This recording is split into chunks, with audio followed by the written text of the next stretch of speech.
you make like one thing, if you make like a hat that people like, you can be set for the rest of your life. Yeah. If you get like 1 million people to buy a $30 hat, you're good.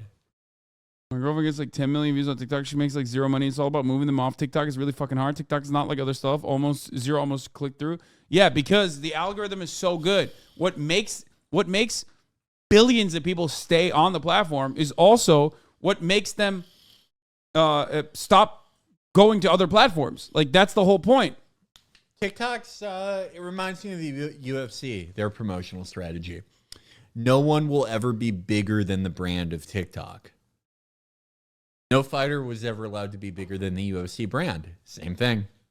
So like, who has been the best at like monetizing TikTok? I would like probably like the D'Amelios. Streamers. Yeah, streamers. Aiden Ross, I Show Speed.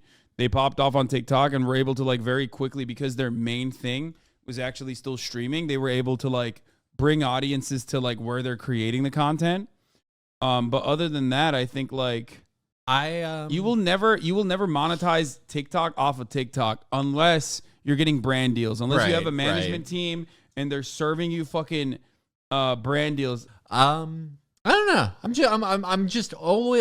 interested by monetization always. You know, if our podcast started today, I don't know how we would achieve the same result. I mean, like,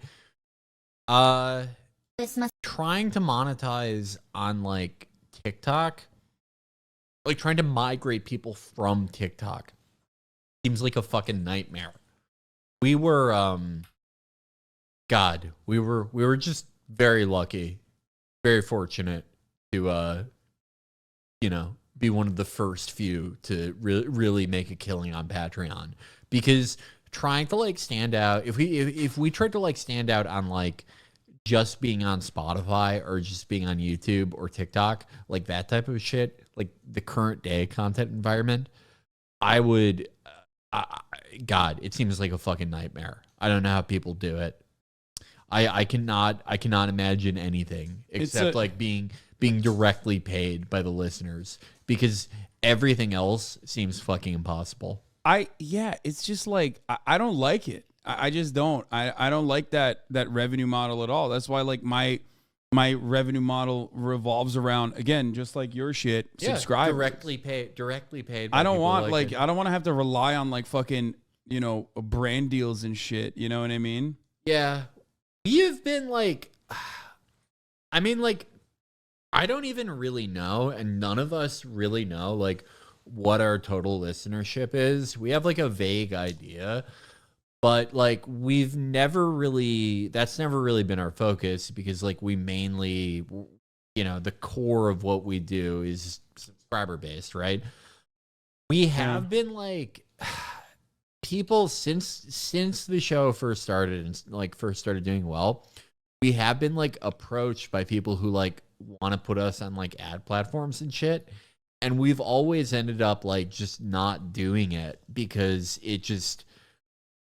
we have such a great arrangement of being supported directly that we don't want to like fuck it up. It would seem like a betrayal to the point that like it would have to be like a lot of fucking money.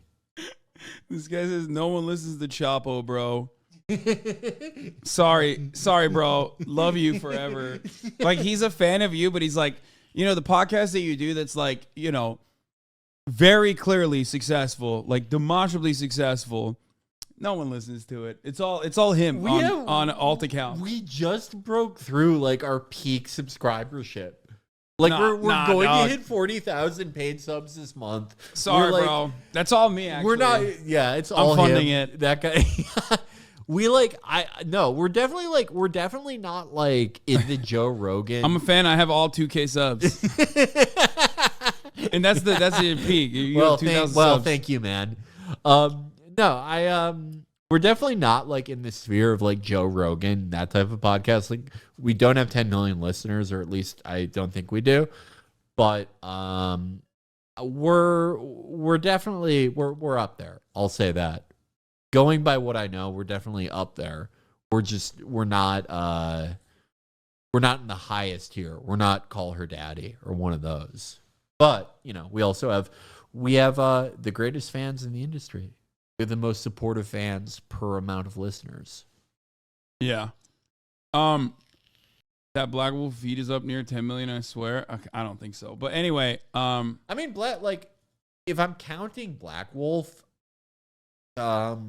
shit, I don't know. Maybe we're, I don't know. I'll have to do some math. I'll have to ask around. Yeah, it's bigger than Majority Report. Yes, Chapo is definitely bigger than Majority Report. Chapo is probably, you guys are probably the biggest leftist content creation community, most likely, right? So like it's myself and you guys. I think you're bigger than us, but I think in the podcast space we're probably still the biggest one. I don't know. Yeah, Black Wolf feed makes it hard for me to fully figure out how many there are, but just as far as like direct downloads of free episodes solely from people who listen on Spotify, I can assure people that pretty big. A lot of definitely the biggest leftist pod, easy. Yeah, I just meant like in general. In general, yeah. In general, we are not in the AAA tier. I have a larger normie appeal than you guys do. Yeah, but I don't know. It's weird. Like I've seen whenever we say anything, like me, Matt, or Will say anything that pisses people off. Like whenever I say like Zell Disney or Matt says something about the Coke freestyle machine that pisses people off.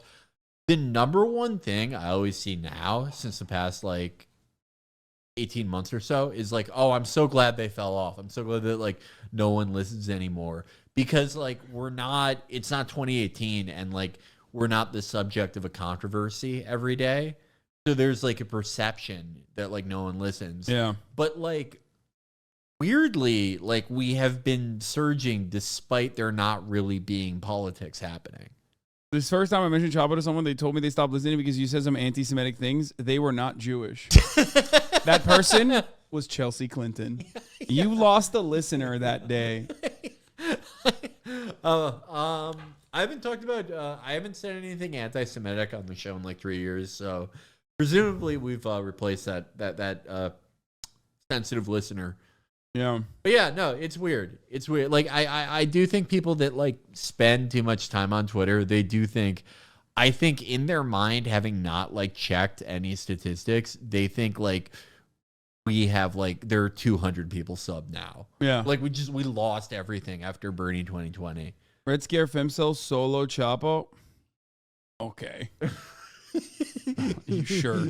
Wait, what? Yeah. Like so, like beats like us, they like clear. Yeah, they clear you. They clear. They clear you. Where they're more snatched. Yeah. Than, oh man. Well, hey, I'm surprised. That is another show that is doing amazing. They're doing amazing numbers. Yeah, love that. Anyway. I'm almost positive sub getting banned is directly tied to Chapo sub count increasing while the drama decreased. Yeah, maybe. I kind of think so. Yeah, I do kind of. Yeah, think Reddit fandom over podcasts can turn really chaotic and awful. The Black Wolf feed. I want to say primarily. I've said it before. Not after today. Now that you mentioned it, and I mentioned it too, which I shouldn't have. And no, I don't give a shit.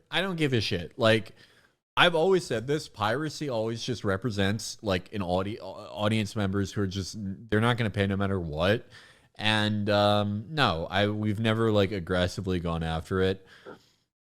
The only thing that like we will aggressively protect is something like Hell on Earth, which is Matt and Chris's new limited series on 30 Years War.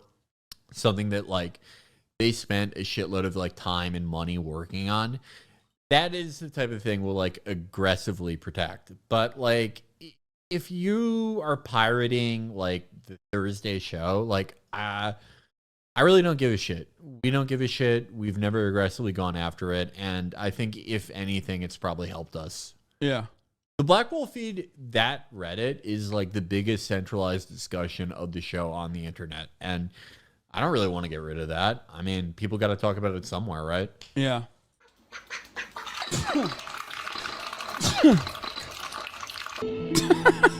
So No, stupid.